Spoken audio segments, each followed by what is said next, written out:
नमस्कार, मी प्रसन्न जोशी. आपलं पुढारी न्यूजच्या धुराळा या आमच्या चर्चेच्या कार्यक्रमात स्वागत. वस्तुतः औपचारिकपणे स्वागत करण्यासारखा आजचा विषय नाही आहे. आजचा विषय खूप गंभीर आहे. मुंबईमध्ये कुर्ला इथं काल रात्री बेस्टच्या वाहन चालकाकडून चुकीच्या प्रकारे गाडी चालवली गेली, कारण त्याचं पूर्ण प्रशिक्षणच झालं नव्हतं असंही म्हटलं जातंय. या अपघातात 7 जणांचा मृत्यू झालेला आहे. आकडा वाढायची भीती आहे. अनेक जण गंभीर जखमी आहेत, त्यांच्यावर उपचार सुरू आहेत. आणि यामुळे एकतर आधीच मुंबईमध्ये प्रचंड ट्रॅफिक, याच्यातून चाकरमाना आणि नोकरदारी करणारा हा आपला सगळाच वर्ग, सगळ्याच मराठी असो अमराठी असो, आपल्या व्यवसायासाठी नोकऱ्यांसाठी जात असतात. त्यांच्यासाठी रेल्वे असते, बस असते. आणि याशिवाय आयुष्यभराच्या अनेक अडचणी समस्यांना तो तसाही रोज तोंड देत असतो, मेटाकुटीला आलेला असतो. मात्र आता रस्त्यावर चालण्याचं सुद्धा साधी सवलत त्याला मिळू नये का, अशी स्थिती आहे. कारण यामध्ये हा असा झालेला मृत्यू, मुंबईत मृत्यू कसाही होऊ शकतो. मुंबईत मृत्यू पावसामुळे पडणाऱ्या पाण्याच्या मुळे जुनी इमारत कोसळून मृत्यू होतो, ब्रिज कोसळून मृत्यू होतो, जे आपण CSTला काही वर्षांपूर्वी पाहिलं होतं. चेंगराचेंगरीने मृत्यू होतो, जे आपण एल्फिन्स्टन, म्हणजे आता जिकडे प्रभादेवी स्टेशनचं नाव आहे, तिथल्या ब्रिजवरती ते सुद्धा पाहिलेलं आहे. असं कशानेही मुंबईमध्ये मृत्यू होऊ शकतो. शॉर्मा खाऊन सुद्धा मृत्यू होऊ शकतो. आता एक जरा चालायची स्वातंत्र्य होतं, तर आता चालताना सुद्धा मृत्यू होणार का? बॉम्बलास्ट तर आता होत नाहीत, पण आता चालल्याने मृत्यू होणार का? इतक्या वाईट परिस्थितीला आपली नागरी व्यवस्था का आलेली आहे, याबद्दल आपण बोलणार आहोत. महत्त्वाचा विषय आहे. यावर बोलण्यासाठी आपल्यासोबत असतील शशांक राव, जे बेस्ट कर्मचारी आणि या सर्वांचे, या अशा कर्मचाऱ्यांचे संघटनेचे प्रमुख आहेत. रवी राजा, भाजपचे नेते आणि प्रवक्ते. याशिवाय पंकज दळवी, आमचे प्रतिनिधी आपल्यासोबत असतील. सुहास सामंत आपल्यासोबत असतील. आणि पुढारी न्यूजचे वरिष्ठ कार्यकारी संपादक तुळशीदास भोईटे. मी सर्वात आधी चर्चेचा एक सूर, एक फ्रेम देण्यासाठी, एक चौकट देण्यासाठी भोईटे सरांपासून सुरुवात करेन. भोईटेजी, मी मगाशी जसं वर्णन केलं तसं बाकीच्या गोष्टींनी तर मुंबईकर मरतोच आहे, मेटाकोटीला आलेलाच आहे. आता काय रस्त्यावरती चालणं सुद्धा मुश्किल झालंय की काय? आता तेही करायचं नाही की काय? प्रसन्न, तेवढंच नाही आहे. म्हणजे रस्त्यावरून चालणाऱ्या पादचाऱ्यांनाही काही अधिकार असतात वगैरे वगैरे, तर आपल्या कोणाच्याही गावीच नाही आहे. ना त्यांना नियम असतात, ना त्यांच्या जीवाची पर्वा कुणाला असते. हो. मात्र यातला सर्वात महत्त्वाचा मुद्दा, जो खरं तर पुढारी न्यूजनं केवळ आजसाठी नाही, किंवा काल रात्री ते अपघात घडलं, बेस्ट बस अपघात नाही, मृत्यूकांड घडलं, त्यामुळे केवळ आपण त्यावर चर्चा नाही करत आहोत. हो. गेल्या ऑगस्टपासून आपण बेस्टच्या अवस्थेकडे लक्ष वेधतोय. कारण बेस्ट, जसं रेल्वेला आपण लोकल ट्रेन सर्व्हिसला आपण लाईफलाईन म्हणतो, तसं एक प्रकारची हार्टलाईन आहे. हे हृदय आहे मुंबईचं.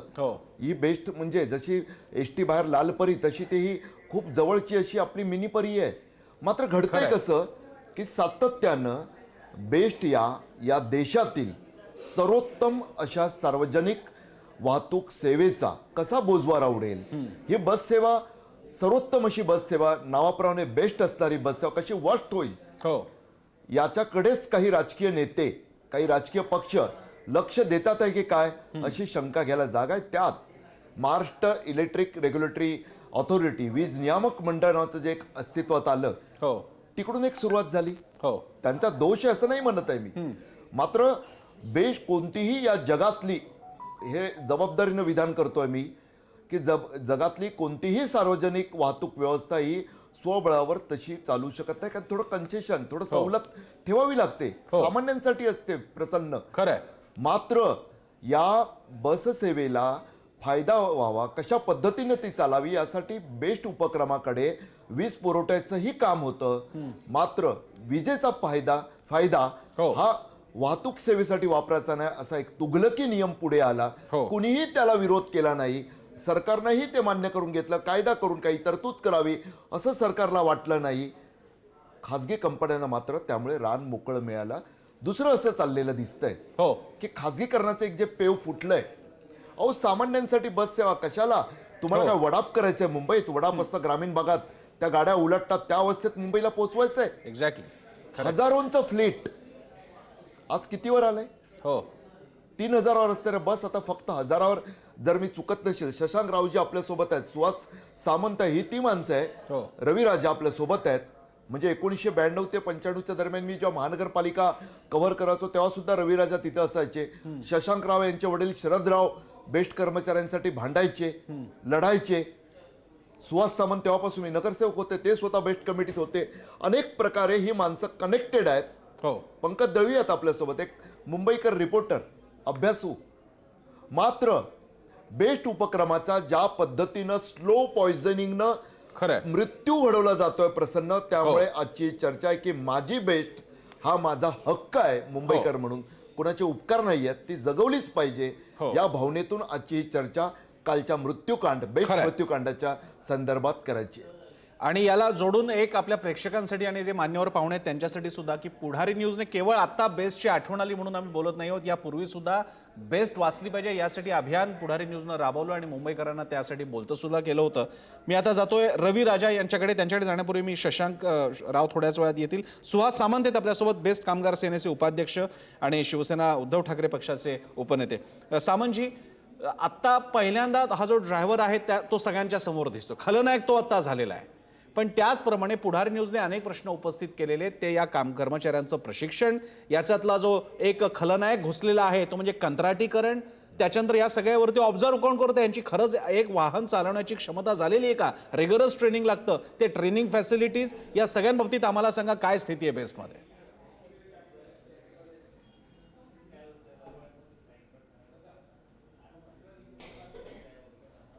सामंतजी, माझा आवाज पोहोचतोय आपल्यापर्यंत? सामंत यांच्यापर्यंत आपला आवाज पोहोचत नाही. मी रवी राजा यांच्याकडे जातो. रवी राजाजी, आपण या सगळ्या समस्येकडे कशा प्रकारे पाहता? माझा जो सामंतांना प्रश्न होता तोच मी तुम्हालाही विचारतो एका प्रकारे. नाही, एक असा आहे की बेस्ट जे आहे हे बेस्ट अंडरटेकिंग मुंबईचे सेकंड लाईफलाईन आहे, हे सगळ्याला माहीत आहे. हा बेस्ट अंडरटेकिंगच्या जी बसेस आहे आपल्याला माहित आहे की किती वर्षाने मुंबईला जास्त जास्त सेवा देत आहे.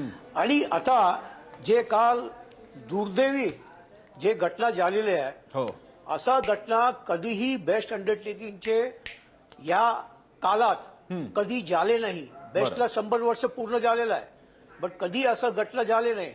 आता आपण जे विचारले की ट्रेनिंगसाठी, हो, आता एक मी आपल्याला सांगू इच्छितो की बेस्ट अंडरटेकिंग मध्ये स्वतःचे जसा आपल्याला आता सांगितलं होतं की 3200 बसेस आहे, हो, त्यामध्ये 1000 बसेस जे आहे स्वतः बेस्ट अंडरटेकिंगच्या आहे. बरं, बाकी 2200 बसेस आहे हे वेट लिस्टवर आहे. आणि जेव्हा आपण वेट लिस्टवर देतात त्या एक अटी आणि शर्त आहे की त्याचे ड्रायव्हर होणार, कंडक्टर बेस्ट अंडरटेकिंगच्या आहे, हो, आणि पूर्ण मेंटेनन्स 2 वर्षासाठी ते मेंटेनन्स करणार आहे. बरं, बट एकंदरीत हे जे तांडव काल आपण पाहिले आणि मुंबई हदरलेला आहे, बरं, सगळे लोक हदरलेला आहे. हो, आपला रस्त्यावर आपण चालू शकत आहे की नाही, आता एक प्रश्नचिन्ह निर्माण झालेला आहे. खरं, यामध्ये जे बस चालक होते, या बस चालकने 8:45 वाजता त्याला असा जे बेस्टचे कॉन्ट्रॅक्टर आहे त्यांनी सांगितलं की तुम्ही या बस घेऊन जायच्या आहे, आणि या बसमध्ये त्याला काही ट्रेनिंग दिले नाहीये आणि त्याने कधी ट्रेनिंग घेतले नाही. बरं, आणि जेव्हा ते बस 8:45ला त्यांनी जे बस चालक जे बसले हो, होते, हो, आणि 20-25 मिनिटांनी हे दुर्घटना झालेला आहे. तो कुठे ना कुठे एकंदरीत असं दिसत आहे की या जे ड्रायव्हर आहे याचे आधी ते काम करत होते, बट त्यांनी लहान बसेसवर आणि जे 2 कॉन्ट्रॅक्टर ज्याचे कॉन्ट्रॅक्टर रद्द झालेले आहेत त्याच्यावर काम करत होते. हो, फक्त इकडे या कॉन्ट्रॅक्टर जे आहे त्याच्याकडे आता डिसेंबर 1 तारीखपासून त्यांनी आरंभ केलेला आहे. बरं, आणि ज्या कॉन्ट्रॅक्टरने असा लोकांना तुम्ही बस देतात, आणि हे जे बस आहे 12 मीटरचे बस आहे, हो, आणि जे लहान बस आहे ते 8 मीटरचे आहे. जेव्हा तुम्ही 12-13 मीटरचे बस चालवतात, हे चालवण्यासाठी इलेक्ट्रिकल जे ऑटोमॅटिक बस आहे, बरं, जेव्हा ऑटोमॅटिक बस तुम्ही चालवतात फर्स्ट त्याला प्रशिक्षण द्यायला पाहिजे होते. बेस्टच्या स्वतःच्या ओशिवाडा आणि गोरेगाव मध्ये आपला प्रशिक्षण केंद्र आहे. या ड्रायव्हरला प्रशिक्षण दिले की नाही, बरं, एकंदरीत यामध्ये एक मोठा संशय निर्माण होत आहे. बरोबर, जेव्हा तुम्ही प्रशिक्षण नाही देणार, बरोबर, आणि असं जे दुर्घटना घडलेला आहे, आणि जे दुर्घटना घडलेलं आहे याच्यावर कॉन्ट्रॅक्टर पूर्णपणे दोषी आहे. आणि दुसरं असं आहे की जे बेस्ट डेपो आहे, डेपोमध्ये आमचे डेपो मॅनेजर आहे, डेपोचे इंजिनिअरिंग स्टाफ आहे, ते बघितलं पाहिजे की हे कॉन्ट्रॅक्टरने जे बस ड्रायव्हर दिले आहे की त्याच्याकडे बॅच आहे की नाही, त्यांनी प्रशिक्षण घेतले की नाही आणि नंतर त्याला बसमध्ये द्यायला पाहिजे. अगदी तुम्ही या सगळे एकंदरीत बेस्ट अंडरटेकिंगच्या जबाबदारी आहे ते बघितलं पाहिजे. बरं. तुम्ही फक्त कॉन्ट्रॅक्टर सगळं बघणार आहे तो बेस्ट मध्ये जे ऑफिसर आहे ते काय करणार? बरं. त्याची काम आहे ना बघायला पाहिजे ना. नक्कीच आणि तुम्ही रवी राजाजी आपल्यासोबत आता असा मी वेळ एक तुम्ही जे चर्चेचा बघणार आपल्याकडे आहे, भरपूर वेळ आहे. त्यामध्ये- मी तुमच्याकडे पुन्हा येतो. आपल्याकडे भरपूर वेळ आहे. माझ्याकडे आज 4 गेस्ट आहेत आपल्याकडे. प्रत्येकाला जास्तीत जास्त वेळ देण्याचा मी प्रयत्न करणार आहे. आपल्यासोबत आता शशांक राव हे जनरल सेक्रेटरी बेस्ट वर्कर्स युनियनचे, त्यांचंही स्वागत. शशांक रावजी, आपण हा प्रश्न तुमच्या वडिलांच्या काळापासून तुम्ही बस आणि महापालिका त्याची विविध अंग या सगळ्या कर्मचाऱ्यांशी संबंधित आहात. आत्ता जे झालेलं आहे त्याच्यामध्ये ड्रायव्हर पहिल्यांदा विलन दिसतो हे तर आम्हाला सगळ्यांना दिसतंय, पण याच्या मागे सिस्टीमचा रोल काय होता? तुम्ही याकडे सगळं कसं बघता? याची हे आत्ता जेव्हा एक अपघात होतो त्यावेळी त्याचे छोटे छोट्या घटक आधीपासून दिसायला लागलेले असतात. मग तो सीएसटीचा पडलेला ब्रिज असेल, एल्फिन्स्टनला झालेली स्टॅम्पीड असेल, या सगळ्या गोष्टी तुम्हाला आधी दिसतात की या सगळ्या गोष्टी होत आहेत. माझा तुम्हाला प्रश्न आहे की या अपघाताला टाळता आलं असतं का? नक्कीच टाळता आलं असतं. असं आहे की गेले 77 वर्ष बीएसटी मुंबईकर जनतेला व्यवस्थित सेवा देत आलेली आहे. हो. बीएसटीची सेवा फक्त या देशात नव्हे तर जगात प्रसिद्ध आहे. आणि ही सेवा सातत्याने व्यवस्थित आणि वेगवेगळ्या प्रकारच्या गाड्या आल्या एवढ्या वर्षांमध्ये. हो. पण बीएसटीच्या कर्मचाऱ्यांनी त्या गाड्या व्यवस्थित चालवल्या आणि मुंबईकर जनतेला विश्वासार्ह अशी ही सेवा दिलेली आहे. पण 2018 मध्ये, फेब्रुवारी 2018 मध्ये पहिल्यांदा हो. महानगरपालिका मध्ये जे सत्तेत होते आणि बीएसटी कमिटीमध्ये जे सत्तेत होते त्या लोकांनी कॉन्ट्रॅक्ट सिस्टम आणण्याचे प्रस्ताव पारित करायला सुरुवात केली. संघटना म्हणून आम्ही त्यांचा विरोध केला, कोर्टातही गेलो, अनेक लढाया झाल्या आणि त्याच्यानंतर एक MOU केला गेला ज्याच्यामध्ये हे ठरलं गेलं की स्वतःच्या गाड्या या 3337 बीएसटीने स्वतः राखतील. जास्त लागतील तर ते चांगल्या प्रकारे चालवण्याच्या आश्वासना देऊन ते म्हणाले की आम्ही चांगली सेवा व्यवस्थित देऊ. तर 3337 बसगाड्यानंतर जर लोकांसाठी गाड्या लागल्या तर त्या कॉन्ट्रॅक्टने घ्यायचं ठरलं होतं. कारण सुरुवातीच्या जे टेंडर्स गेले होते किंवा कमिटीचा जो निर्णय होता तिथे स्वतःच्या गाड्या राखण्याच्या बद्दल काहीच नव्हतं. तर युनियनने लढून स्वतःच्या गाड्या एवढ्या लोकांसाठी राहिल्या पाहिजेत हे तिकडे नमूद केलं. दुर्दैवाने 2019 पासून आतापर्यंत म्हणजे 2019 मध्ये गाड्या कमी व्हायला लागल्या. त्यावेळेच्या सरकारला सांगून सांगून थकलो, पण एक साधी नवीन गाडी घ्यायला पैसे दिले गेले नाही महानगरपालिकेकडनं त्यावेळेला. आणि एक जणू काय एक पायंडा पडला की आता स्वतःच्या गाड्याच घ्यायच्या नाहीत. आणि आज आपण बघतो की बीएसटीच्या स्वतःच्या मालकीच्या गाड्या या हजाराच्या खाली गेलेल्या आहेत. कॉन्ट्रॅक्टर्सच्या गाड्या 2200च्या घरात आहेत. आणि ही अशी सेवा समोर आता याच्यावरती ज्या वेळेला कॉन्ट्रॅक्ट दिले गेले त्याच्यावरती सुद्धा आम्ही मॅनेजमेंटला बोललो होतो की जे कॉन्ट्रॅक्ट आहेत त्या कॉन्ट्रॅक्ट जसं बनवलेलं आहे त्याचं एग्रीमेंट म्हणजे पूर्ण मोकळं रान सोडलेलं होतं कॉन्ट्रॅक्टर्ससाठी. कुठेही बीएसटीचं नियंत्रण नाही, बीएसटीचा त्याच्यावरती दबाव नाही आणि म्हणून कॉन्ट्रॅक्टर एकही नियम पाळत नाही. कोणचा ड्रायव्हर येणार, किती त्याची ट्रेनिंग आहे, कोण, नो बडी इज अकाउंटेबल. आणि हे फक्त प्रॉफिटच्या मागे पळणारी ही मंडळी आहेत. जनतेचा जीव, जनतेबद्दल थोडीशी ही सहानुभूती, जनतेची चिंता अशी या कॉन्ट्रॅक्टर्सला नाही. आणि दुर्दैवाने ज्या अधिकाऱ्यांनी किंवा ज्या बीएसटीच्या कमिटीच्या लोकांनी सत्तेत असताना हे कॉन्ट्रॅक्ट दिले त्यांना बिलकुल मुंबईकर जनतेची चिंता नव्हती. हे आम्ही तेव्हाही सांगत होतो, आत्ताही सांगत आहोत. आणि हे जे काही झालेलं आहे 2018 मध्ये जे निष्काळजीपणे आणि स्वतःच्या स्वार्थापोटी ज्या पद्धतीने हे कॉन्ट्रॅक्ट दिले गेले त्याचे हे फलित आहेत. दुर्दैवाने लोकांना, मुंबईकर जनतेला त्याचं भुर्दंड भरावं लागतंय. आणि म्हणून आज आम्ही जनरल मॅनेजर साहेबांना भेटलो आणि त्यांना निवेदन दिलेलं आहे की ही पूर्ण कॉन्ट्रॅक्ट पद्धतच बीएसटी मध्ये रद्द करण्यात यावी. आणि बीएसटीने स्वतःच्या मालकीच्या सुरुवातीला 3337 बसगाड्या राखाव्यात. जनतेला आधी जशी सेवा मिळत होती तशीच ती सेवा मिळावी. बीएसटीच्या कर्मचाऱ्यांकडनं ती सेवा देण्यात यावी. आणि जर 3337 बसगाड्यानंतर सुद्धा जर अजून बसगाड्या लागल्या तर हे सर्व कॉन्ट्रॅक्टचं प्रकरण बघितल्यानंतर त्या जास्त लागणाऱ्या गाड्या सुद्धा बीएसटीने स्वमालकीच्याच घ्याव्या आणि मुंबईकर जनतेला सेवा देवी ही आमची भूमिका आहे. हे अगदी योग्य मुद्दा आहे आणि यामध्ये आपल्या प्रेक्षकांसाठी एक छोटीशी जाणीव, कदाचित ती विसरायला नको. सध्या महापालिकेच्या कोणत्याही महापालिकेचा कारभार हा प्रशासक हाकतायत, आयुक्त प्रामुख्यानं सगळं काम बघतायत. शासनाच्या वतीने आयुक्त बघतात, सगळं प्रशासन आहे. आपले नगरसेवक, महापौर आणि निवडून आलेले आणि विरोधातले पक्ष या सगळ्यांचा जो कंट्रोल असतो, त्यांच्या जो सगळ्या नेहमीच्या ज्याला डे टू डे दैनंदिन कार्यक्रमामध्ये प्रत्येक ठिकाणी काय चाललंय याच्यात ते सगळे लोक बघत असतात. ते आता तिकडे चाललेलं नाहीये. या निमित्तानं पुन्हा हा एक मुद्दा अधोरेखित केला पाहिजे. मी आता सावंत यांच्याकडे, सुहास सामंत यांच्याकडे येतो.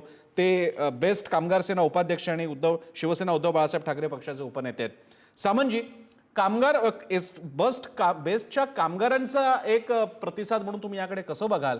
हा जो ड्रायव्हर जो सध्या पकडला गेलेला आहे तो कंत्राटी होता, त्याच्या ज्या काही चुका असतील त्याबद्दल चर्चा होत राहील, पण यापूर्वी सुद्धा बेस्टच्या ड्रायव्हर्सवरती येणारा ताण, त्यांना असलेली अपुरी आराम करायची व्यवस्था, पगाराचे मुद्दे, त्याच्यामुळे तयार होणारी टेन्शन्स, विम्याचे मुद्दे आणि आणखी बाकीचे खूप मुद्दे आहेत. अशाच प्रकारचे मुद्दे यापूर्वी सुद्धा अनेक ठिकाणी बघायला मिळालेले, त्यातून होणारे वादविवाद आणि त्यांच्या प्रकृतीचे होणारे परिणाम. तुम्ही या घटनेकडे कसं पाहता? या घटनेकडे पाहताना या एक 4-5 वर्ष पाठीमागे गेलं पाहिजे. बरं. आमचे मित्र म्हणतायत, परंतु 11 जून 2019 रोजी, हो. 11 जून 2019 रोजी महानगरपालिका आयुक्त, बेस्टचे जनरल मॅनेजर आणि त्यावेळेचं मान्यताप्राप्त युनियन आणि त्याचे मुख्य शशांक राव, बरं, या तिघांनी हा करार केला. हा कोर्टापर्यंत गेलेला करार आहे की 3,337 बसेस ठेवून उर्वरित याच्यासाठी लागणाऱ्या बसेस या कॉन्ट्रॅक्ट पद्धतीने घेण्यात याव्या असा करार झाला. बरं. हा करारच मुळे ज्यावेळी हे घडलं तेच ह्या सगळ्या कारणाला कारणीभूत आहे असं माझं ठाम मत आहे. बरं. त्यावेळी आम्ही याला प्रचंड विरोध केला होता, परंतु ज्यांनी याच्यावर सह्या केल्या त्यांनी असं त्यावेळी भाषण केलं होतं अगदी 2-3 महिन्या अगोदर की एखादी जरी प्रायव्हेट गाडी, कंत्राटी गाडी जर आली तर ती माझ्यावरून जाईल आणि असे म्हणणाऱ्याने तिथे सही केली आणि हे लादलं गेलं. बरं, ठीक आहे, झालं ते झालं, पण 3,337 बसेस राहिल्या का? आणि जर राहिल्या नसतील, कारण आज 700 बसेस आहेत, 1,000 बसेस नाही, 700 बसेस आहेत फक्त, आणि कॉन्ट्रॅक्ट बसेस मात्र 2200 झालेल्या आहेत आणि त्या वाढत चाललेल्या आहेत. त्याच्यातल्या 300-350 बसेस घेऊन एक कंपनी पळून गेली. त्या बसेस तशाच चढत पडलेल्या आहेत. म्हणजे त्याच्यावर कोणाचाही कंट्रोल नाही. ज्याने हा करार केला त्यांची वैयक्तिक जबाबदारी होती, म्हणजे महानगरपालिकेची, सरकारची आणि बेस्टची, आणि ज्यांनी त्याच्यावर मान्यताप्राप्त युनियन असताना सही केली त्या शशांक रावांची, की आपल्या 3,337 बसेस कायम राहाव्यात. आपले कर्मचारी जे आता फक्त 22,000 राहिलेले आहेत, ऍक्च्युली आमची कर्मचारी 40,000 होते, ठीक आहे, कमी कमी होत गेले, परंतु 4,000 म्हणजे 3,337 बसेसला साधारण 35,000चा स्टाफ लागतो. तो स्टाफ बेस्टला राहिला पाहिजे. ही परिस्थिती आहे. कालचे जे प्रकरण घडलेले आहे याला कॉन्ट्रॅक्टदार पूर्णपणे जबाबदार आहेत. बेस्टला जबाबदार धरण्यात त्याच्यात काहीच अधिकार नाही, कारण बेस्टला एकदा या करारामध्ये गुंतवलं गेलं.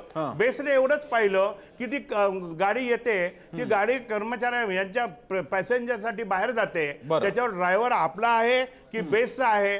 आपले ड्रायव्हरच नसतील कॉन्ट्रॅक्टचे तर कॉन्ट्रॅक्टर आमच्याकडे ड्रायव्हर मागतात आणि त्याचा 1 दिवसाचा पगार देऊन तो ड्रायव्हर तिथे येतो आणि काम करून जातो. परंतु आमच्या सगळ्या ड्रायव्हर लोकांची मागच्या 2-3 वर्षापासूनची ही तक्रार आहे की एसी चालत नाही गाडीचं, गाडी प्रॉपरली चालत नाही, ब्रेक लागत नाही, तेव्हा मला इकडे पाठवू नका. म्हणजे अशी परिस्थिती ह्या कंपन्यांची. त्याच्यावर कंट्रोल कोण करायचं हा महत्वाचा प्रश्न आहे. ज्यांनी हे निर्माण केलं त्यांची जबाबदारी आहे कंट्रोल करायची. बेस्टला किंवा बेस्टच्या अधिकाऱ्यांना जोडण्यात काही अधिकार नाही, माझं असं मला वाटतं. कालचा जो हे वाईट प्रसंग घडलेला आहे, ह्या प्रसंगामध्ये हे जे मोरे हे घाटकोपरलाच राहतात, त्या पहिल्यांदा उठलं ते दारू प्यालेले असतील म्हणून, तसं ते दारू प्यालेली व्यक्ती नाही. सकाळी तो रिपोर्ट आलेला आहे. याचा अर्थ बेस्ट जी बस त्यांनी चालवली ती त्यांच्या कंट्रोलमध्ये राहिली नाही आणि हे प्रकार घडलाय. पण त्यांना 1 डिसेंबर 2024 रोजी कामावर घेतलेलं आहे कॉन्ट्रॅक्टरने. बरं. आणि त्यांना कसल्या तरीचं ट्रेनिंग दिलेलं नाही मोठी गाडी चालवण्याचं. बरं. तेव्हा हा जो संपूर्ण प्रकार घडलेला आहे याला कारणीभूत तो कॉन्ट्रॅक्टर आहे ज्याच्यातर्फे ह्या गाड्या बरं सामांजी, रवी राजा यांना बोलायचंय तुमच्या एका मुद्द्यावरती. त्यांना काहीतरी बहुधा मुद्दा मांडायचा दिसतोय. मी त्यांच्याकडे जातो, रवी राजा यांच्याकडे. रवी राजा, काय म्हणताय आपण? ऐकायला येत नाही. नाही, मला असं म्हणणं आहे की ये सगळे जे आहे हो. बेस्ट प्रशासन कुठे ना कुठे बघितलं पाहिजे. बरं. त्याचे जबाबदार आहे. त्या डेपोमध्ये बसेस येतात आणि ते पूर्ण मेंटेनन्स जे कॉन्ट्रॅक्टर करतात. जेव्हा डेपोमध्ये बसेस येतात आणि जे ड्रायव्हर बस कुठे चालवतात, डेपोला येऊन बस गाडी घेऊन ते बाहेर पडतात. जेव्हा हे सगळे होतात तर तुमच्या प्रशासनाला कंट्रोल राहायला पाहिजे की नाही? बरं. प्रशासन काय कंट्रोल केले? हे जे सगळे घडतात कुठे ना कुठे प्रशासन काय करत आहे? बरं. मी आपल्याला बोलू इच्छितो की आज जे आहे 50% 50% पेक्षा जास्त कर्मचारी बेस्ट अंडरटेकिंग मध्ये रिटायर झालेला आहे. तुमच्या डेपो मॅनेजर नाही आहे. तुम्ही डेपो मॅनेजरचं इंजिनिअरिंग सेक्शन आहे ते नाही आहे. बरं. तुम्ही अशा अवस्थेमध्ये बेस्ट कसं चालणार? मला हे बोलायचं आहे की कुठे ना कुठे यामध्ये हे जे कंत्राटदारच्या जे आता सांगितलंय हो. 2019 मध्ये जे फरमान आले, हो. बेस्ट कमिटीमध्ये फरमान आले होते, त्या फरमानमध्ये सांगितलं होते की तुम्ही हे प्रस्ताव पास नाही केला तो तुम्हाला फायनान्शियल नाही मिळणार. बरं. बीएमसी कडे जे फायनान्शियल तुम्हाला मिळत आहे आम्ही त्या थांबवणार. बरं. असं आले आणि नंतर जे सत्तेमध्ये जे बसले आहे, तुम्ही सत्तेमध्ये जेव्हा बसतात आणि ज्या सत्तेमध्ये बसून असा सगळे लोकांनी विरोध केले होते. बरं. हे कुठे ना कुठे पार्ट प्रायव्हेटायझेशन आहे. तुम्ही बेस्ट अंडरटेकिंगच्या प्रायव्हेटायझेशन कसं करणार? आणि सगळे लोकांनी विरोध केले होते. पण त्याने जे फरमान आले होते हो. त्या फरमाना आधारावर ते बहुमताने त्यांनी पास केले. बरं. आणि जे आता पास करून जे 2 कॉन्ट्रॅक्टर आहे, एक MP ट्रॅव्हल्स आणि एक दुसरे, हो. त्याचे जे कॉन्ट्रॅक्ट बंद झाले आणि 2022च्या नंतर हे जे आता कॉन्ट्रॅक्ट दिलेलं आहे हे सगळे जे आहे 2022च्या नंतर दिलेले कॉन्ट्रॅक्ट आहे. त्यामध्ये तिकडे नगरसेवक नाहीये, तिकडे कोणी नाही.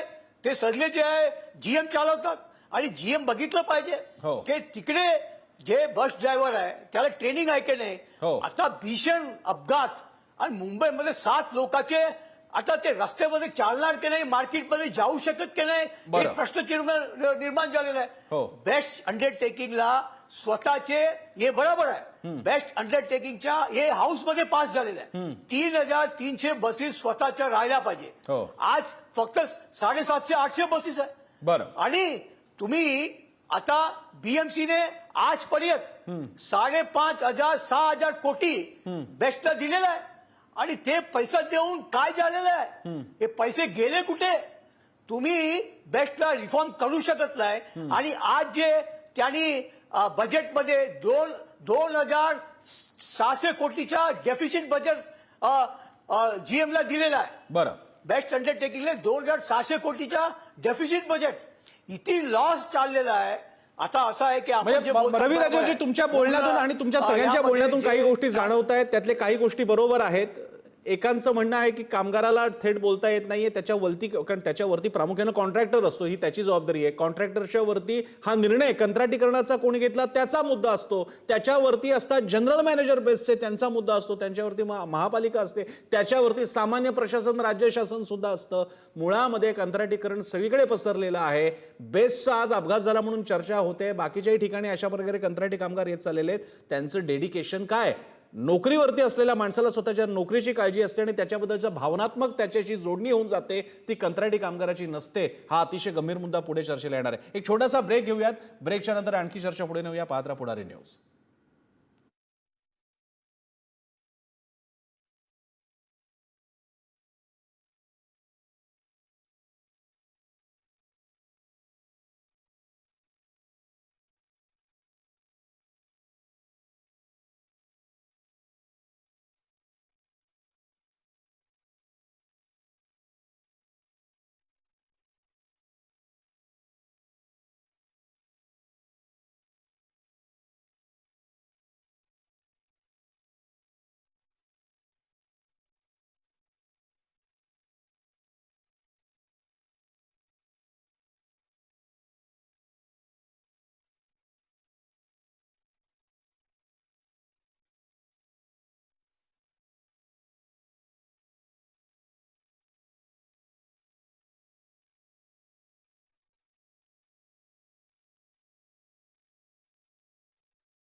कुर्ला बस अपघातातील आरोपी ड्रायव्हरला 21 तारखेपर्यंत पोलीस कोठडी. कुर्ला कोर्टानं सुनावली पोलीस कोठडी.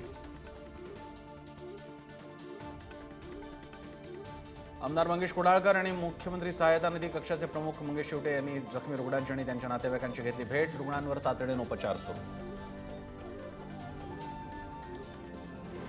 बांगलादेशात हिंदूंवर होणाऱ्या अत्याचाराविरोधात भाजपचं राज्यभरात आंदोलन. अनेक हिंदू संघटना आंदोलनात सहभागी.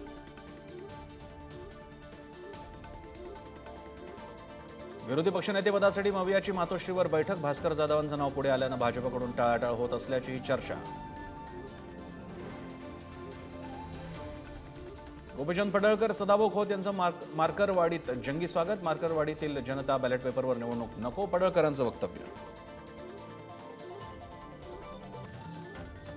दलित मवियाचे पराभूत उमेदवार शरद पवार आणि अभिषेक मनु सिंघवी यांच्या भेटीला. ईव्हीएम विरोधात सुप्रीम कोर्टात जाण्याच्या तयारीत. भेटीनंतर पुढची भूमिका ठरणार.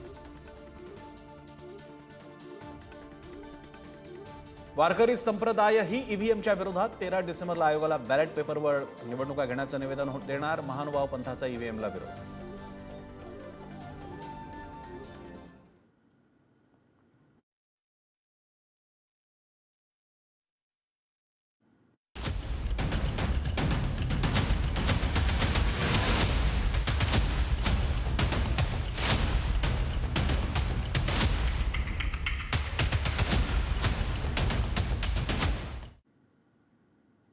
ब्रेकनंतर आपल्या सगळ्यांचं धुरळा या आमच्या कार्यक्रमात पुन्हा एकदा स्वागत. मुंबईमध्ये काल झालेल्या एका विचित्र आणि भीषण अपघातात बेस्ट बस भरधाव गेल्यानं अनेक मुंबईकर चिरडले गेले. त्यात 7 जणांचा मृत्यू झालेला आहे. काही अजूनही जखमी आहेत, गंभीर जखमी आहेत. त्यांच्यावर उपचार सुरू आहेत. काही वर्षांपूर्वी पुण्यामध्ये एसटीच्या बस ड्रायव्हरकडनं सुद्धा अशाच प्रकारचं कृत्य घडलं होतं. अर्थात ती परिस्थिती वेगळी होती. त्या व्यक्तीवरती उपचार सुद्धा सुरू होते. मानसिक संदर्भात उपचार सुरू होते. इथे मात्र स्थिती वेगळी आहे. हा कंत्राटी कर्मचारी होता, पूर्ण शुद्धीत बस चालवत होता, मात्र त्याचं प्रशिक्षण पुरेसं नव्हतं. कारण तो कंत्राटी होता. कारण बसमधल्या अनेक बसेसना बेस्टमध्ये कंत्राटी सेवेवरती चालवण्यात देण्यात आलेले. त्या गाड्याही बेस्टच्या नाही आहेत आणि या निमित्तानं एका अतिशय मोठ्या विषयाला आपण हात घातलेला आहे. पुन्हा एकदा या राऊंडला ब्रेक नंतरच्या या चर्चेच्या फेरीला सुरुवात करताना मी जातो. पुढारी न्यूजचे वरिष्ठ कार्यकारी संपादक तुळशीदास भोईटे आपल्यासोबत आहेत. भोईटेजी, फिरून फिरून एक मुद्दा सारखा सगळ्यांच्या तोंडामध्ये येतोय, तो हा बेस्टचं होणारं कंत्राटीकरण, स्वतःच्या बसेस नसणं, कर्मचारी स्वतःचे नसणं. या निमित्तानं पैसा वाचवायची कृती वापरली जाते बेस्टकडून, पण त्याची किंमत मोजावी लागते ही अशा अपघातामध्ये. काय सांगाल या बाबतीत? घडतंय तसंच ना, आणि बिघडते तिकडेच. म्हणजे प्रसन्न सत्तेत बसलेल्यांना किंवा सातत्यानं जे पक्ष बदलत होते अशांना बेस्टचं महत्व माहीत नाही का हो? खरंय. अहो, 1 कोटीची मुंबई 1.25 कोटी 1,40,00,000 पोहोचली असेल आतापर्यंत. जनगणना झालेली नाही, त्यापर्यंत हातात आकडेवारी नाहीये. मात्र बेस्टची संख्या कशी घसरते?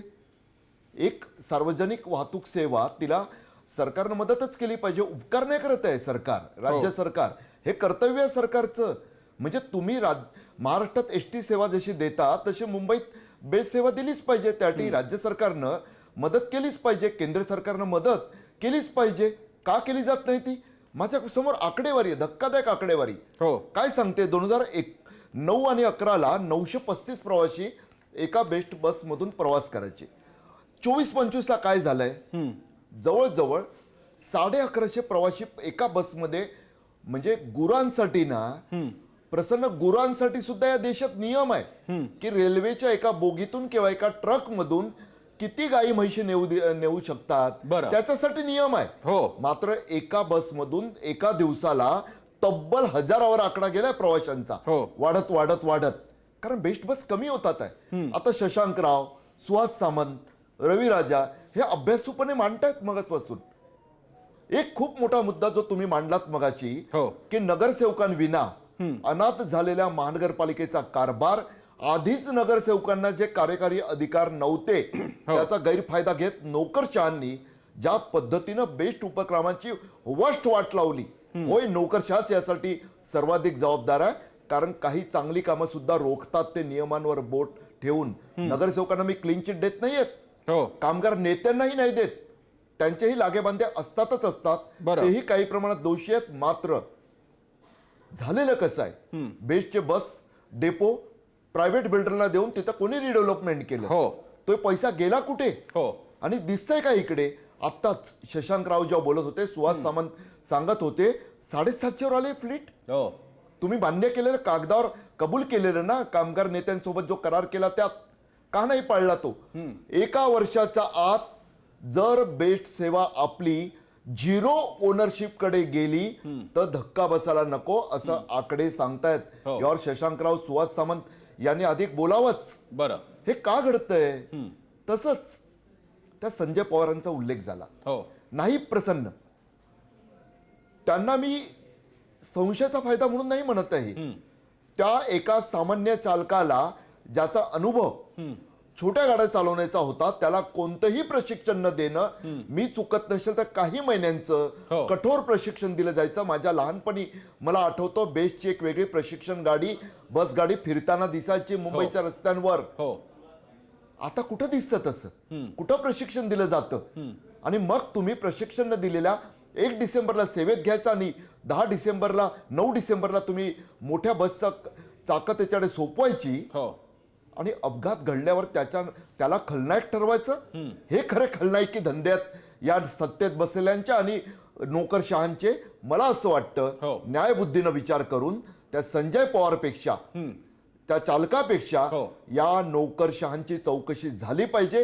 कारण सध्या तिथे नगरसेवक नाही आहेत आणि त्यांना योग्य तो दोष देत त्यांच्यावर कारवाई सुद्धा झाली पाहिजे. बरं, मी एक मुद्दा जो आता चॅनलचे वरिष्ठ कार्यकारी संपादक भोईटेंनी मांडलाय तो पुढे घेऊन जातो. मी सगळ्यांनाच तो विचारणार आहे. मी सुहास सामंतांपासून सुरू करून मग मी शशांकराव आणि मग रवी राजा यांच्याकडे जाईन. माफ करा, संजय सुहास सामंत, हा जो कंत्राटीकरणाचा मुद्दा आहे, आता यामध्ये मी बघतोय अनिल डिगीकर जे जनरल मॅनेजर आहेत त्यांनी प्रतिक्रिया दिली आहे, कठोर कारवाई करणार.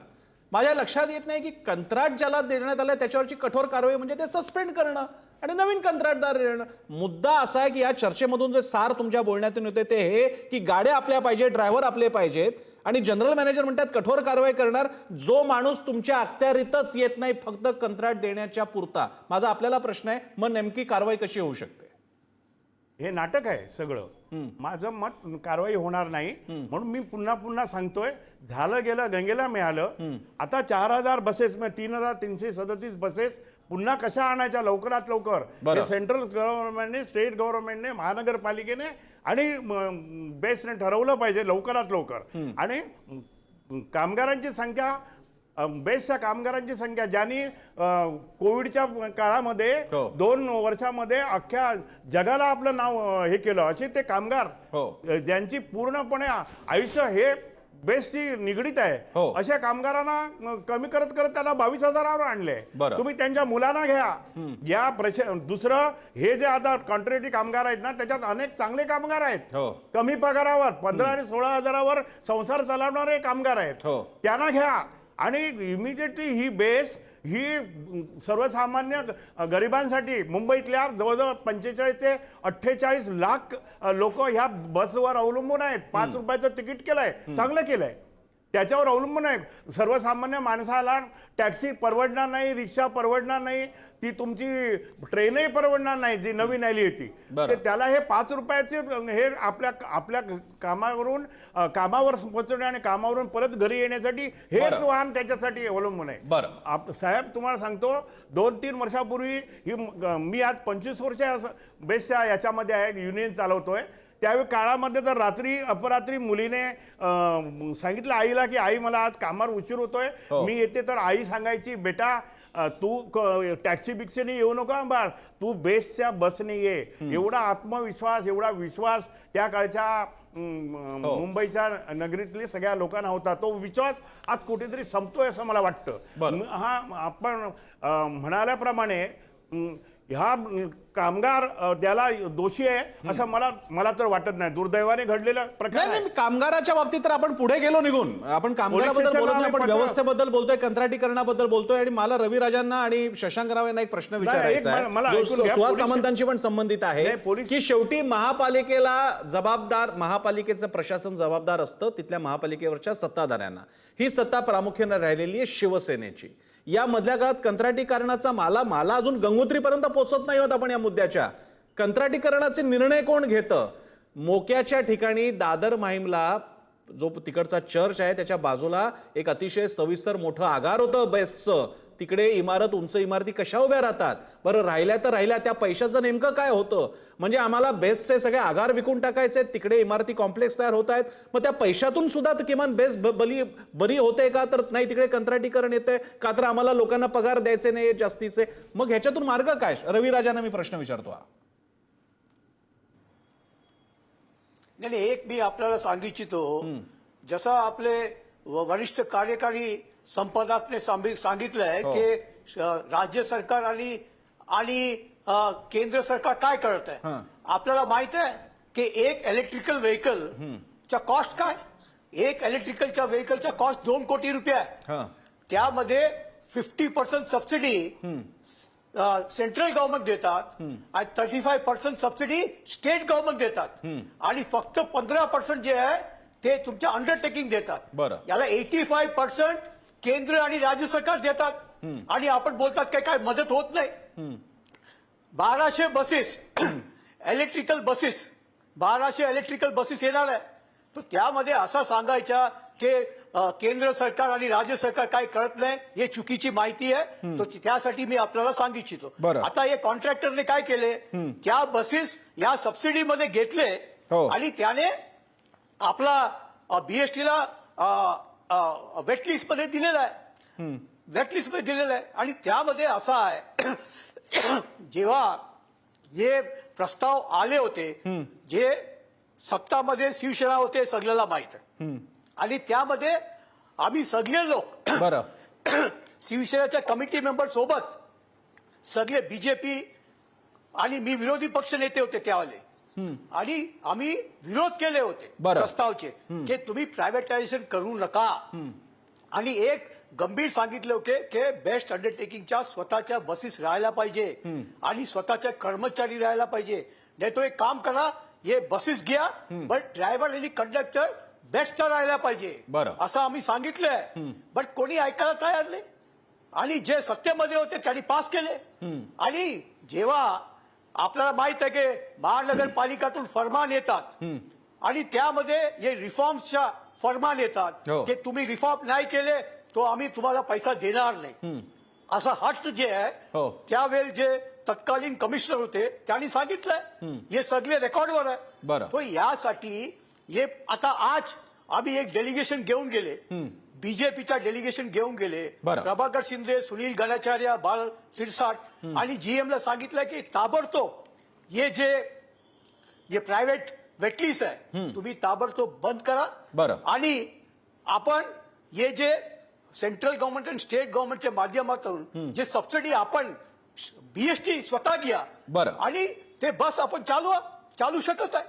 ठीक आहे. मला याच्यामध्ये बसचा मुद्दा असा आहे की मला याच्यामध्ये बस कोणाच्या हा तितका मोठा मुद्दा नाहीये अनलेस जर का त्या बसमधल्याच मालफंक्शनमुळे बसमधल्या नादुरुस्तीमुळे अपघात झाले असतील तर तो एक वेगळा डिस्कशनचा मुद्दा आहे. आता दिसतंय ते असं की कर्मचारी आपले नाहीयेत, त्यांना प्रशिक्षण दिलं गेल्याची कोणती खातरजमा आपण करू शकत नाही कारण ते कंत्राटी आहेत. मला या बाबतीत रवी राजा मला शशांक राव यांच्याकडे जायचंय. शशांक रावजी, माझे पुन्हा तेच प्रश्न आहेत. हे कंत्राटीकरण सुरू कधी झालं, त्याच्याने नेमका असा किती पैसा वाचतो? आणि दुसरी गोष्ट, या बाबतीत जेव्हा कधी असे निर्णय होत असतील तेव्हा शेवटी तुम्ही सगळी जी मंडळी आहात, कामगार कर्मचाऱ्यांचे पुढारी तुम्ही आहात, तुम्ही ते होऊ कसं देता? कारण ते तुमच्यावरती तर बालंट आहेच, तुमच्यावर कुऱ्हाड तर पडणारच आहे नोकऱ्यांबद्दलची, मात्र ती व्यवस्था सुद्धा वाळवी पोखरून टाकण्यासाठी ते कारण महत्वाचं ठरतं खासगीकरणाचं. या प्रश्नाचं काय शशांक राव? असं आहे की तुम्ही एकदम चोख प्रश्न विचारलेला आहे. खासगीकरणाची सुरुवात मुंबई बीएसटी मध्ये 2018 झाली. 12 फेब्रुवारी 2018 रोजी बीएसटी कमिटी ही त्यावेळच्या शिवसेनेकडे होती. बीएसटी कमिटीमध्ये प्रस्ताव आणले गेले की हे खासगीकरणाचे कॉन्ट्रॅक्ट द्यायचे आहेत आणि त्यावेळेला माझ्या मते 3 ते 4 कॉन्ट्रॅक्ट त्यावेळेला 2018 साली दिले गेले. त्याच्यानंतर सातत्याने परत कॉन्ट्रॅक्ट दिले गेले आणि आम्ही त्यावेळेला मान्यताप्राप्त युनियन होतो कारण की BIR कायदा होता आणि BIR कायद्याच्या अंतर्गत आम्ही कोर्टात गेलो आणि कोर्टामध्ये या कॉन्ट्रॅक्ट्सवर तूर्तता स्टे मिळवली आणि स्टे मिळवल्यानंतर बऱ्याचशा वादावादी झाल्या आणि त्यावेळेला कारण शिवसेना सत्तेत होती महानगरपालिकेत सुद्धा सत्तेत होती. आणि मी तुम्हाला आज सांगतो, ही सेवा आहे, प्रॉफिट अँड लॉस नाही. मुंबईकरांना देणारी ही सेवा आहे. हो. पण महानगरपालिकेत शिवसेनेची सत्ता असताना आणि बीएसटीत सुद्धा शिवसेनेची सत्ता असताना बीएसटीला लागणारा पैसा त्यावेळेला 10% व्याजाने मुंबई महानगरपालिकेला दिला. बरं. आणि म्हणून ज्या वेळेला आम्ही 2019 मध्ये एमओयू केला, आम्ही एमओयू असा केला की दैनंदिन खर्चाला बीएसटीला जो पैसा लागेल तो महानगरपालिका पुरवेल. बरं. आणि ज्या गाड्या स्क्रॅप होतील त्या नवीन गाडी घेण्याकरिता सुद्धा महानगरपालिका बीएसटीला पैसा देईल, असं आम्ही 11 जून 2019 एमओयू केला. बरं. कारण ज्या वेळेला कॉन्ट्रॅक्ट दिले गेले होते त्यावेळेला बीएसटी कमिटीमध्ये एक वाक्याने कोणी सांगितलं नाही की बीएसटी स्वतःच्या गाड्या किती राखेल. यांची जी प्लॅनिंग होती ती पूर्ण बीएसटी मध्ये खासगीकरण आणण्याची होती. आणि मी आज तुम्हाला सांगतो, 2019 जुलै 26 ला BIR कायद्यामधनं शिवसेनेच्या प्रेशरमुळे BIR ऍक्ट मधनं बीएसटीला बाहेर काढलं, जेणेकरून त्यांच्या युनियन्सला याच्यामध्ये ढवळाढवळ करता येईल. आणि 2019 मध्येच गाड्या कमी व्हायला सुरू झाल्या. आम्ही कोर्टात गेलो, बाकी दुसरं कोणी कोर्टात गेलं नाही. आम्ही कोर्टात, अजूनही ती केस सुरू आहे. आणि 2019 ला MVAचं सरकार आलं. डिसेंबरच्याच महिन्यामध्ये आम्ही मोर्चा काढला आणि सांगितलं की ज्या गाड्या कमी होत आहेत त्या गाड्यांसाठी त्यावेळेला पूर्ण महानगरपालिकेमध्ये स्टँडिंग कमिटी होती, बीएसटी मध्ये बीएसटी कमिटी होती जी शिवसेनेची होती, महानगरपालिकेमध्ये महापौर आणि स्टँडिंग कमिटी चेअरमॅन बीएसटीचे होते. पण आणि मुख्यमंत्री माननीय उद्धवजी ठाकरे होते, तरीही 2.5 वर्षामध्ये एक साधी नवी गाडी घ्यायला 1 रुपया दिला गेला नाही. आणि तिथून जो पायंडा पडला, आतापर्यंत 1 रुपया दिला गेलेला नाहीये. जर महानगरपालिकेने ही सेवा म्हणून ओळखली नाही तर मुंबईकर जनतेला ही मिळणारी सेवा मिळणार नाही. आणि मी तुम्हाला सांगतो की ज्या ज्या ठिकाणी आम्हाला कोर्टात जायचंय, पण कोर्ट आपला वेळ घेतं. पण जर प्रशासनाने व्यवस्थित ऐकलं, पण फक्त वेस्टेड इंटरेस्ट, तुम्ही सांगितलं की माईमची जागा, मला आठवतं 2007-8 मध्ये ओशिवरा जवळची जागा जी क्वार्टर्ससाठी ठेवलेली होती, त्यावेळेला काँग्रेस राष्ट्रवादीचं गव्हर्नमेंट होतं, त्यांनी उचलून देऊन टाकलं एका बिल्डरला. आमची युनियन सुप्रीम कोर्टापर्यंत गेली आणि सुप्रीम कोर्टामध्ये ती केस आमच्या विरोधात गेली. पण जिथे मुंबईकर कारण की जेवढी बीएसटीची प्रॉपर्टी आहे ती कोणा एकाची नाही, ती मुंबईकर जनतेची प्रॉपर्टी आहे. आणि ती प्रॉपर्टी मुंबईकर जनतेला प्रवासी वाहतूक सेवा देण्याकरिता आहे. आणि ती सेवा दिली गेली पाहिजे. आणि दुसरा भाग, हे जरी कॉन्ट्रॅक्टचे कर्मचारी असतील, मी आवर्जून सांगू इच्छितो, जसे बीएससीचे परमनंट एम्प्लॉईज आहेत तसेच हे कॉन्ट्रॅक्टचेही एम्प्लॉईज स्वतःच म्हणूनच चालवतात. पण जर कॉन्ट्रॅक्टरच बदमाश असेल तर त्या कर्मचाऱ्यांची काय चूक आहे? जर त्याला 18 तास नोकरी करायला सांगितलं तर तो बिचारा करणार आहे. त्याला विदाऊट ट्रेनिंग चढायला सांगितलं तर तो बिचारा चढणार आहे, कारण की त्याला नोकरीची गरज आहे. तर जे काही कॉन्ट्रॅक्ट चुकीच्या पद्धतीने, कारण की ज्या वेळेला 2018 ला कॉन्ट्रॅक्ट ड्राफ्ट केले गेले, त्या ड्राफ्टिंगच अशी केली गेली जेणेकरून त्या कॉन्ट्रॅक्टरला ऍडव्हान्टेज मिळेल. मला इकडे एक प्रायमरी प्रश्न आपल्या सगळ्यांना क्लिअर होण्यासाठी, मला शशांकराव तुम्हाला आणि सामंत दोघांना, दोन्ही सामंतजी तुम्हाला आणि राव यांना विचारायचं आहे, तुमच्या या बेस्ट कर्मचाऱ्यांची तुमची पण सेना आहे आणि बेस्ट वर्कर्स युनियन सुद्धा आहे. कर्मचारी जे कंत्राटी बेसिसवरती आलेले असतात ते तुमच्या कोणत्या संघटनेच्या अंतर्गत असतात, किंवा त्यांना संघटनेचं काही अर्थातच कॉन्ट्रॅक्टवरती त्यांना संघटनेचा अधिकार नसतो. मला सामंतांना विचारायचं, सामंतजी, त्यांची जबाबदारी संघटन म्हणून कोणाची? त्यांची जबाबदारी संघटन म्हणून मी तर उचललेली नाही, कारण ते आमच्याकडे आलेले नाहीत. एक महत्व, त्यांना स्टँडिंग ऑर्डर लागू नाहीत, त्यांना सर्व्हिस रेग्युलेशन लागू नाहीत. त्यांची परिस्थिती न घरका न घाटकाची आहे आणि त्याच्याकडे लक्ष द्यायला कोणालाच वेळ नाही. किती आकडा हा सामंतजी? या क्षणी मुंबई बेस्टमध्ये कंत्राटी कर्मचारी, ड्रायव्हर्स, कंडक्टर्स, ड्रायव्हर्स किती आहेत आकडा, साधारण आकडा?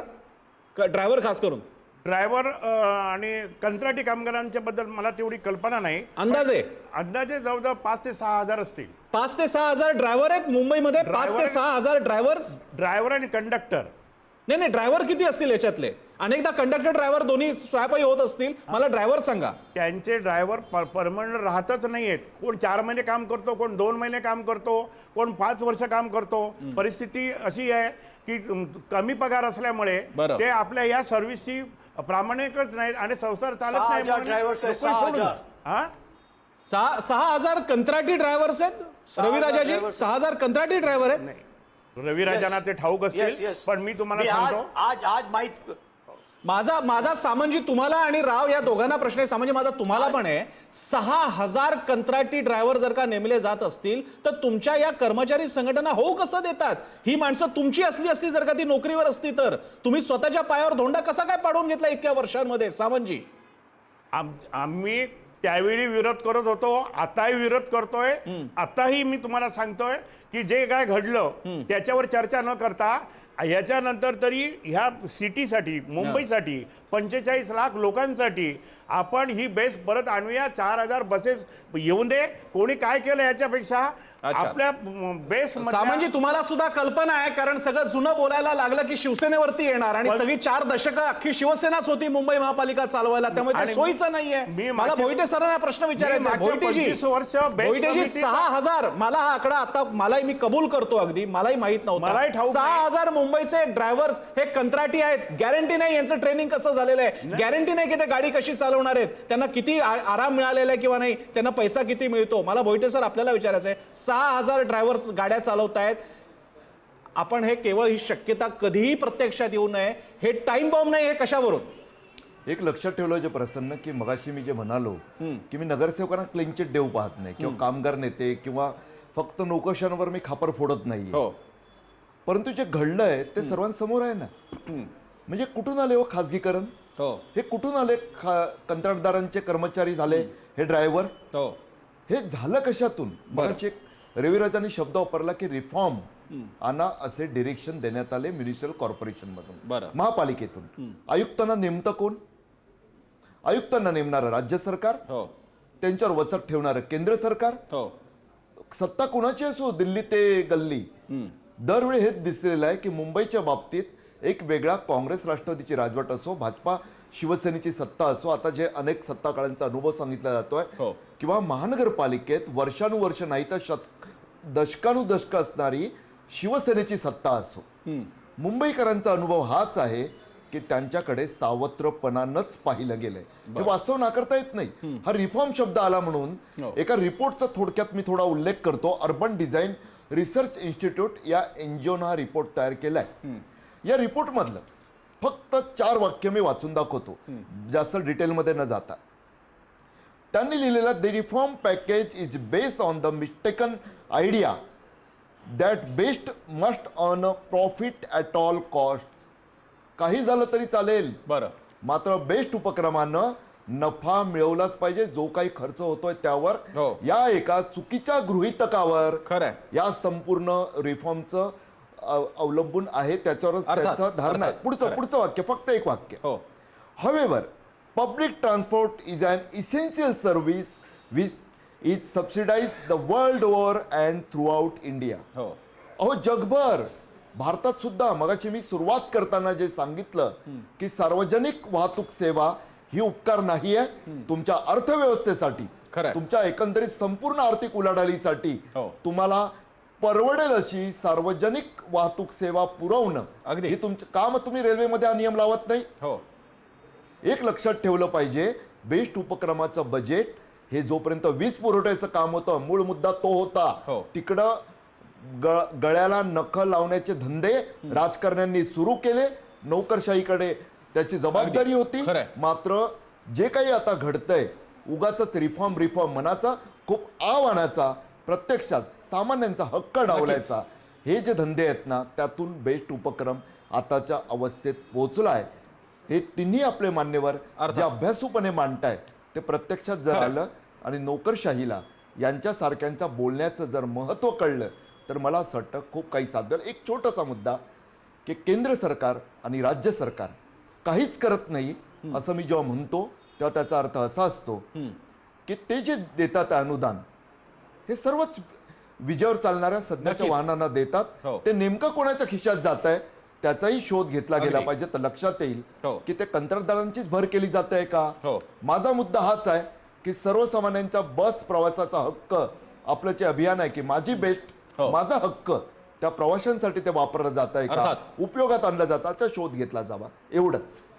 कार्यक्रमाच्या शेवटी मुंबईकरांना आणि महाराष्ट्रवासियांना सुद्धा हे आव्हान आहे. मुंबई तर आज जात्यात असेल, पण सुपात बाकीच्या सुद्धा सगळ्या सर्व्हिसेस आहेत. पुण्याच्या PMTची पण स्थिती काही फार वेगळी नाही आहे. या पब्लिक ट्रान्सपोर्ट आहे. तुमच्या ट्रॅफिकच्या बेटांच्या पलीकडे जाण्याचं असेल तर तुम्हाला पब्लिक ट्रान्सपोर्ट वाढवावं लागेल आणि तिकीटं थोडी महाग झाली तर ती सहन करावी लागतील. 5 रुपये तिकीट मुंबईचं आजच्या काळात चालणार नाहीत. हे लोकांनी सुद्धा स्वीकारलं नाही तर पुन्हा एकदा नफ्याचा मुद्दा येणार. नफ्याचा मुद्दा आला की कंत्राटीकरण आलं. कंत्राटीकरण आलं की कर्मचारी तात्पुरते घेतले जाणार. त्यांच्या ट्रेनिंगवरती आपलं कंट्रोल नसणार, नियंत्रण नसणार आणि मग हा असा अपघात होणार. त्यामुळे याची काळजी लोकांची पण तितकीच आहे. ती त्यांना सुद्धा विचारासाठी आपण सोपूया त्यांच्यावरती हा मुद्दा. या अतिशय महत्त्वाच्या मुद्द्यासाठी या तिन्ही मान्यवरांनी वेळ दिला, त्यांचे आभार. इथेच थांबूया. पाहत राहा पुढारी न्यूज.